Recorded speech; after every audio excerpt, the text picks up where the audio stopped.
हाँ तो प्यारे विद्यार्थियों, मैं अंकित पाटीदार MYCI के यूट्यूब चैनल में आपका स्वागत करता हूँ। तो आज हम MPPT 2026 की काउंसलिंग जो है वो 13 जुलाई से आज प्रारंभ होने वाली है। तो आज 8 जुलाई है और 8 जुलाई को जो है वो PEB ने यानी JNKV और RSKV ने काउंसलिंग की डेट अनाउंस कर दी है, जो कि 13 जुलाई है।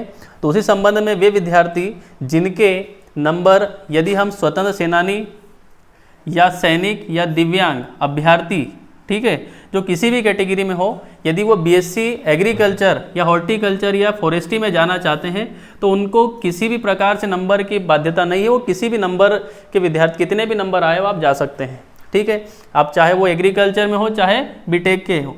दूसरा है अनुसूचित जाति श्रेणी की महिला अभ्यर्थी यानी SC जो फीमेल है, उनके नंबर 38.48 नंबर या इससे अधिक आए हैं तो वो MPPT के एग्रीकल्चर यानी BSc हॉर्न्स के लिए अप्लाई कर सकते हैं। यदि आप SC कैटेगरी के मेल हो, ठीक है, या कृषक अभ्यर्थी हैं तो आप 38.48 नंबर या इससे अधिक है तो आप काउंसलिंग में जा सकते हैं। ST कैटेगरी की फीमेल है तो आप 34.30 या इससे अधिक नंबर पर काउंसलिंग में जा सकते हैं। ST जो है, यदि ST में है और आप मेल हैं, ठीक है, तो आप या कृषक अभ्यर्थी हैं तो आप 34.30 नंबर आए हैं तो आप काउंसलिंग में जा सकते हैं। यदि आप OBC के हैं, है ना, मेल और या कृषक अभ्यर्थी हैं OBC मेल, तो आप 50 या इससे अधिक नंबर आने पर काउंसलिंग में जा सकते हैं। यदि आप आर्थिक रूप से कमजोर वर्ग यानी कि महिला अभ्यर्थी EWS की है तो 39.88 नंबर यदि आपके आए हैं तो आप जा सकते हैं। यदि आप EWS के पुरुष हैं और कृषक अभ्यर्थी हैं तो आप 39.88 या इससे अधिक नंबर है तो जा सकते हैं काउंसलिंग में। यदि आप UR फीमेल हैं तो 40 या इससे अधिक नंबर यदि आपके आए हैं तो आप काउंसलिंग में जा सकते हैं। और अनारक्षित वर्ग के अभ्यर्थी यानी कि UR हैं, X हैं या कृषक अभ्यर्थी हैं, ठीक है, तो आप 51.05 या इससे अधिक नंबर हैं तो आप काउंसलिंग में जा सकते हैं। तो प्यारे विद्यार्थियों, इसके बाद हम देखेंगे कि हमको कब से कब तक ये काउंसलिंग का शेड्यूल जारी किया गया है। तो ऑनलाइन रजिस्ट्रेशन एवं शुल्क का भुगतान जो 1000 रुपये है अप्रतिदेय है, वो 13 जुलाई से 18 जुलाई तक 13 जुलाई से 18 जुलाई तक ऑनलाइन सेंटर में जा कर के करना पड़ेगा, ठीक है, यानी चॉइस फिलिंग वहाँ करनी पड़ेगी निर्धारित केंद्रों पर, ठीक है। जहाँ कृषि महाविद्यालय है, नीचे आपको सेंटर दिए रहेंगे, वहाँ पर आप जाकर के सुबह 10:30 बजे से शाम के 6 बजे तक करा सकते हैं। कब से कराना है तो 14 जुलाई से 19 जुलाई 2026 तक आप कभी भी करा सकते हैं। उसके बाद रजिस्ट्रेशन एवं सत्यापित अभ्यर्थियों को मेरिट लिस्ट कब जारी होगी तो ऑनलाइन RSKV या JNKV की पोर्टल पर अपडेट होगी। ये होगी 20 जुलाई को। कब होगी? 20 जुलाई को। निर्धारित शुल्क का भुगतान कर जब आपका नाम कॉलेज में आ जाएगा, अलॉट हो जाएगा कॉलेज, तो कॉलेज में आपको जाना है 21 जुलाई से 24 जुलाई के मध्य में, अवकाश के दिन छोड़ देना है ना, ठीक है। उसके बाद आवंटन पत्रों की ऑनलाइन उपलब्धता जो है वो 27 जुलाई को होगी, ठीक है। तो देखो, जैसे अभी मैंने बताया निर्धारित शुल्क का भुगतान करना है, इच्छित महाविद्यालय में प्राथमिकता का ऑनलाइन क्रम आप कब चयन करेंगे 21 जुलाई से 24 जुलाई तक, है ना, थोड़ा कन्फ्यूजन हो गया, ध्यान रखना। तो निर्धारित शुल्क का भुगतान करना है और 21 से 24 जुलाई तक आपको क्या करना है सर, आपको 50 रुपये अप्रतिदेय देकर के इच्छित महाविद्यालय की प्राथमिकता का क्रम का चयन करना है। फिर आवंटन पत्रों की ऑनलाइन उपलब्धता कब होगी तो 27 जुलाई को, 27 जुलाई को आपको कॉलेज अलॉट होगा।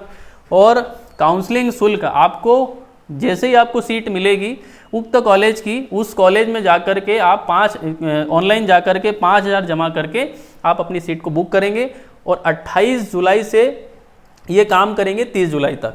फिर आवंटित महाविद्यालय में शेष शुल्क के साथ आपको वहाँ जाना है और सुबह 10:30 से 6 बजे के बीच में जाना है ना, अवकाश के दिन छोड़ करके, और वहाँ पर प्रवेश लेना है 28 जुलाई से 31 जुलाई तक, ठीक है। वे प्यारे विद्यार्थी जिनको पहली राउंड में यदि काउंसलिंग में कॉलेज मिलेगी और उसको लेना नहीं चाहते तो छोड़ना नहीं है, जाकर के 5000 जमा करके अपग्रेड कराना है, ठीक है। एक बार यदि आप काउंसलिंग से बाहर हो गए तो दोबारा आपको अनुमति नहीं मिलेगी, ठीक है।